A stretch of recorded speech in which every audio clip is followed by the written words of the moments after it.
अध्याय 11 वत्सासूर आणि बकासूर संहार. यमलार्जुन वृक्ष वज्रासारखा कडकडाट करीत भूमीवर उन्मळून पडले तेव्हा नंद महाराजांसहित सगळेच गोकुळवासी तात्काळ त्या ठिकाणी गोळा झाले. अर्जुन वृक्ष असे कोसळून पडल्याचे पाहून त्यांना मोठे आश्चर्य वाटू लागले. वृक्ष पडण्याचे त्यांना कोणतेच कारण सापडत नव्हते आणि त्यामुळे ते अतिशय गोंधळून गेले. जेव्हा त्यांनी श्रीकृष्णांना उखळाला बांधलेल्या अवस्थेत पाहिले तेव्हा हे कार्य निश्चितच कोण असुराचेच असायला पाहिजे असा त्यांनी विचार केला, अन्यथा असे कसे घडेल. आणि त्याचवेळी ते या घटनेने अतिशय व्यथित झाले, कारण श्रीकृष्णासंबंधी अशा विलक्षण घटना सतत होऊ लागल्या होत्या. गोकुळवासी जनांचे या घटनेविषयी तर्कवितर्क चालू असताना तेथे खेळत असणाऱ्या मुलांनी त्यांना सांगितले की बाळकृष्ण रांगत रांगत 2 वृक्षांमधून चालले असताना उखड दोन्ही वृक्षांमध्ये अडकले, म्हणून त्यांनी दोर ओढला आणि त्यामुळे वृक्ष खाली पडले. वृक्ष खाली पडताच त्यांच्यामधून 2 प्रकाशमान पुरुष बाहेर आले आणि त्यांनी बाळकृष्णांना काहीतरी सांगितले. अनेक गोपजनांनी बालकाच्या कथनावर विश्वास ठेवला नाही. अशी गोष्ट कधी शक्य होईल यावर त्याचा विश्वासच बसत नव्हता. काही जणांनी मात्र बालकांच्या सांगण्यावर विश्वास ठेवला आणि ते नंद महाराजांना म्हणाले, आपला पुत्र इतर मुलांहून वेगळा आहे, त्याने हे कार्य केलेही असेल. नंद महाराजांना आपल्या पुत्राच्या असामान्य शक्तीविषयी ऐकून हसू आले. त्यांनी आपल्या अद्भुत मुलाला मोकळे करण्यासाठी दोराची गाठ सोडली. नंद महाराजांनी बाळकृष्णांना सोडल्यानंतर वयस्क गोपिकांनी त्यांना मांडीवर घेतले आणि टाळ्या वाजवून त्यांच्या अद्भुत कार्याचे गुण गायले. बाळकृष्णही सामान्य मुलाप्रमाणे नाचू लागले. पूर्ण पुरुषोत्तम भगवान श्रीकृष्ण पूर्णपणे गोपिकांच्या नियंत्रणाखाली हातातील कठपुतळीप्रमाणे गीत गात नाचले. यशोदा माता श्रीकृष्णांना कधीकधी बसण्यासाठी पाठ आणण्यास सांगे आणि एखाद्या मुलासाठी ते उचलणे कठीण असले की तरी बाळकृष्ण कोणत्याही स्थितीत तो मातेला आणून देत. कधीकधी त्याचे पिता नारायणाची पूजा करीत असताना लाकडी खडावा आणायला सांगत, तेव्हा बाळकृष्ण मोठ्या साहसाने त्या माथ्यावर ठेवीत आणि पित्याकडे आणून देत. त्यांना जेव्हा एखादी जड वस्तू आणायला सांगितली जाई तेव्हा ती उचलता येत नसल्याने ते केवळ हात हलवीत. अशा प्रकारे प्रतिदिन प्रत्येक क्षणी ते आपल्या मातापित्यांकरिता सुखाचे सागर होते. स्वतः भगवंत वृंदावनवासी जनांसोबत अशा मधुर बालचरित्रांचे प्रदर्शन करीत होते, कारण आपण आपल्या अनन्य भक्तांच्या इच्छांप्रती कसे समर्पित आहोत हे परम सत्याचा शोध घेणाऱ्या तत्त्वज्ञानांना त्यांना दाखवून द्यायचे होते. एक दिवस एक फळवाली नंद महाराजांच्या भवनासमोर आली होती. फळे घ्या, फळे, कोणाला फळी हवे असतील तर घेऊन जा, अशी फळवालीची हाक ऐकून लहानशा श्रीकृष्णाने तत्काळ मुठभरून धान्य घेतले आणि ते फळे घेण्याकरिता बाहेर आले.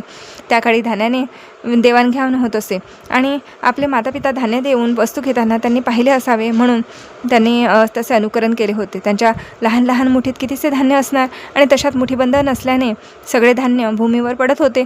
फळवालीची दृष्टी अशा अवस्थेतील बाळकृष्णांकडे गेली आणि त्यांच्या अनुपम सौंदर्याने ती मोहित झाली.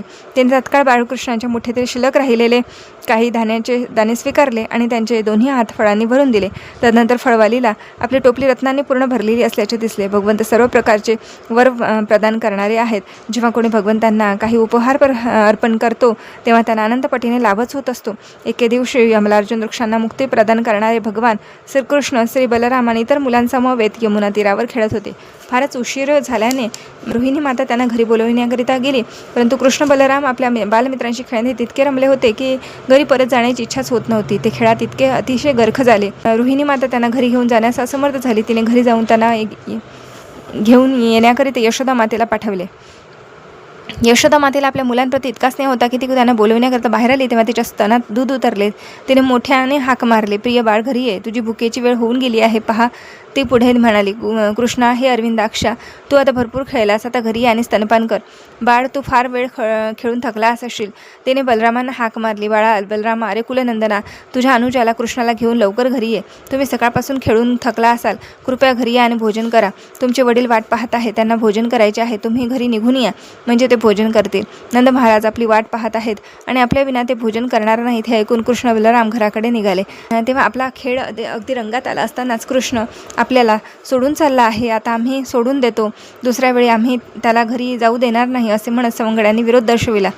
त्या बालसवंगड्यांनी पुन्हा आपल्यासोबत कधी खेळू न देण्याविषयी त्यांना धमकी दिली. श्रीकृष्णांना भय वाटले आणि घराकडे न जाता ते परत मुलांसोबत खेळू लागले. त्यावेळी यशोदा माता मुलांना रागे भरत श्रीकृष्णांना म्हणाली, कृष्णा, तू मार्गावरचा पोर आहेस असे तुला वाटते काय?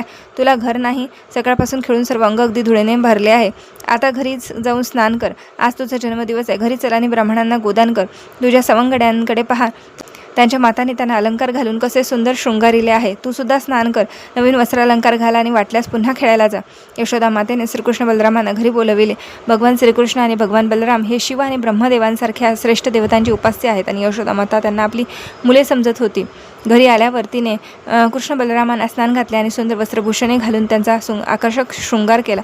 नंतर तिने ब्राह्मणांना पाचारण केले आणि जन्मोत्सवाच्या निमित्ताने आपल्या मुलांकडून ब्राह्मणांना गोदान करविले. अशा रीतीने तिने आपल्या भवनात जन्मोत्सव साजरा केला. या प्रसंगानंतर सर्व वयस्कर गोपजन नंद महाराजांजवळ आले. असुरांनी सांप्रत महावनात मोठमोठे उत्पात चालविले आहेत आणि त्यांना कसे थांबवावे याविषयी ते विचार विमर्श करू लागले. या सभेत नंद महाराजांचे बंधू उपनंद उपस्थित होते. ते ज्ञानी आणि अनुभवी समजले जात. ते कृष्ण बलरामांचे हितचिंतक होते. ते एक नेता होते. ते सर्वांना संबोधित करीत म्हणाले, प्रिय मित्रांनो, आता आपण हे स्थान सोडून इतरत्र जाणे योग्य आहे, कारण येथे उपद्रव माजविण्याच्या हेतूने मोठमोठ्या असुरांचे आगमन होऊ लागल्याचे आपल्याला वारंवार आढळून येत आहे. तसेच विशेष करून ते लहान बालकांना ठार मारण्याचा प्रयत्न करीत आहेत. कृष्ण आणि पुतनेचेच उदाहरण घ्या. केवळ भगवान रिचाच कृपेने कृष्ण अशा राक्षसिणींपासून वाचला. तृणावर्त असुर त्याला आकाशात उंच घेऊन गेला, परंतु हरिकृपेने तो वाचला. असुर मात्र एका शिडीवर खाली पडून गतप्राण झाला. आताच मागे हे बालक 2 वृक्षांमध्ये खेळत असताना ते दोन्ही वृक्ष भयंकररित्या खाली कोसळले. तथापि बालकाला मात्र कोणतीही हानी झाली नाही. भगवान हरींनी त्याचे पुन्हा रक्षण केले. जर या वृक्षाखाली हे बालक अथवा त्यांच्यासोबत खेळणारे कोणतेही बालक चिरडून ठार झाले असते तर काय झाले असते याची कल्पनाच केलेली बरी. या सर्व घटनांचा आढावा घेता हे स्थान आता इथून पुढे सुरक्षित राहिलेले नाही हाच निर्णय केला जाऊ शकतो. आपण स्थलांतर करणेच योग्य ठरणार आहे. केवळ हरिभगवंतांच्या कृपेनेच आपणा सर्वांचे वेगवेगळ्या संकटातून रक्षण झालेले आहे. आता आपण सावध राहिले पाहिजे आणि हे स्थान सोडून इतरत्र जेथे शांततेने राहता येईल अशा ठिकाणी गेले पाहिजे. माझा असा विचार आहे की आपण वृंदावन नामक वनाकडे जावे. हे वन अतिशय नूतन वेली वनस्पतींनी युक्त आहे. आपल्या गायी चरण्याकरिता येते. योग्य अशी अनेक कुरणे आहेत आणि आपली कुटुंबे, गोपिका, मुले तसे सगळेच येथे शांततेने निवास करू शकतात. जवळच गोवर्धन नामक पर्वत आहे. त्याचे सौंदर्य अनुपम आहे आणि तेथे पशूंसाठी प्रचूर कोवळे गवत आहे. त्याप्रमाणे तेथे निवास करण्यात कोणतीही अडचण पडणार नाही. याकरिता माझा निर्णय असा आहे की आता अधिक वेळ घालविण्यात अर्थ नाही, तर आपण अन्य सुंदर स्थानी जाण्याची सिद्धता करावी. आता त्वरित आपण आपल्या बैलगाड्या सज्ज करूया आणि आपली इच्छा असेल तर सर्व गायी वासरांना आपण अग्रभागी ठेवूया. उपनंदांचे बोलणे ऐकून सर्व गोपांनी त्यांच्या सूचनेला संमती दिली. आता ते निघण्यास तत्पर झाले. सर्वांनी बैलगाड्या जोडून घरातील भांडी तसेच इतर सर्व घरगुती साहित्य त्यांच्यावर चढविले. वृद्ध मंडळी तसेच स्त्रिया आणि मुले अशा सर्वांकरिता गाड्यांमध्ये बसण्याची व्यवस्था करण्यात आली. सर्व गायी वासरे आणि बैलांना सगळ्यात पुढे ठेवण्यात आले. गवडी धनुष्यबाण घेऊन सज्ज झाले. काही जण गाड्यांमागे राहिले आणि काहींनी पशूंना वेढा घातला. अशा रीतीने सर्व व्यवस्था झाल्यावर त्यांनी आपली शिंगे आणि तुताऱ्या फुंकल्या आणि गरजून सोडणाऱ्या निनादात ते वृंदावनाकडे निघाले.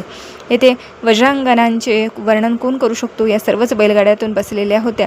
त्यांनी मौल्यवान वस्त्रे आणि अलंकार घालून सुंदर शृंगार केले होते. त्यांनी त्याप्रमाणे बाळकृष्णांच्या चरित्राचे गायन करीत होत्या. यशोदा माता आणि रोहिणी माता एका स्वतंत्र गाडीत बसलेल्या होत्या आणि श्रीकृष्ण बलराम त्यांच्या मांडीवर बसले होते. त्या दोघी कृष्ण बलरामांशी बोलत होत्या आणि अशा गप्पांमधून अतिशय सुखानुभव करणाऱ्या त्या अतिशय सुंदर दिसत होत्या.